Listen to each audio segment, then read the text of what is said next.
Right, this is our olive oil dough and looking at different ways to use it. So in the main olive oil dough recipe video, I've showed you how to make pizza dough, and this time I wanted to show you how to make flatbreads. So flatbreads are a really nice thing to make, and they're really, really simple.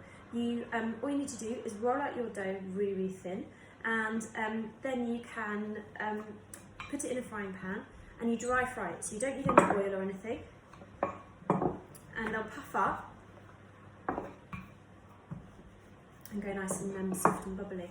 So really nice to have with things like kebabs, if you're doing a barbecue, if you cook a tagine, if you're having a dinner party. They're nice for kids to fill or cut up and put the dips. I'll also put up a video for a really simple yogurt-based flatbread, which is ideal for kids because it's not got any yeast in it, and it takes 5 minutes to make from start to finish, and you can dry fry it in exactly the same way.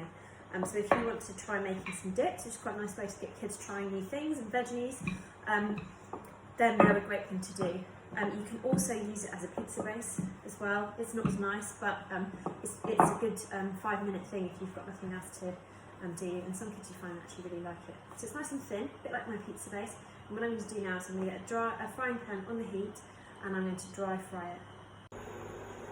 Right, we're going to dry fry our flatbread. So I've got a pan on the heat and it's nice and hot. And I'm just going to add my flatbread to it. So I haven't put anything in the pan at all. Here's one I've just made to test the heat. It's always good to test one first because you'll find the first one, the pan's not quite hot enough. You might want to just adjust your heat a bit.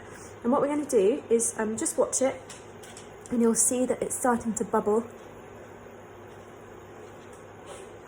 And we're going to cook it for a couple of minutes on each side.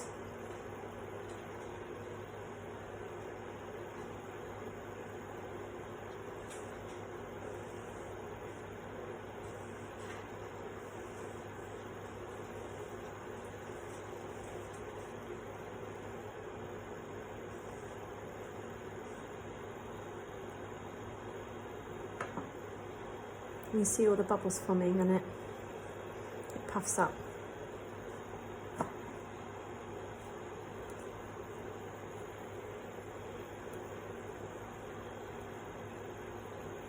Just check underneath and give it a little bit longer. Just want it to just start to go golden underneath.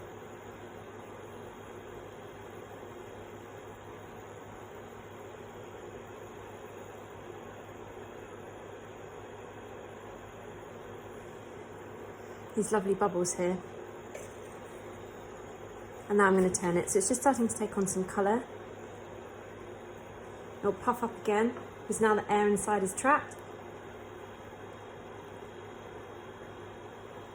And now we just want to make sure that it's cooked through, because we don't want it to be doughy at all. And that's why it's really important to roll them really thin. You find often people will come and cook them at the cookery school, and if they've rolled them a bit too thick, you can find they're a little bit doughy, where if you keep them nice and thin, that's how you find they puff up. And if you roll all of them, if you've got space, leave them for 5 minutes and then dry fry them, that you'll find that where the yeast has just started to work again, and it's proved a tiny bit, they'll puff up more. So I was saying, lovely to have with kebabs, have them with slow cooked meats, or something like a tagine, or stuffed vegetables, or just serve them with dips.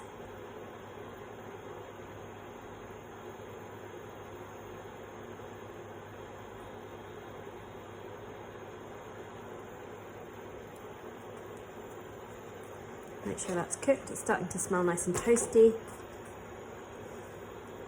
Give it one final flip.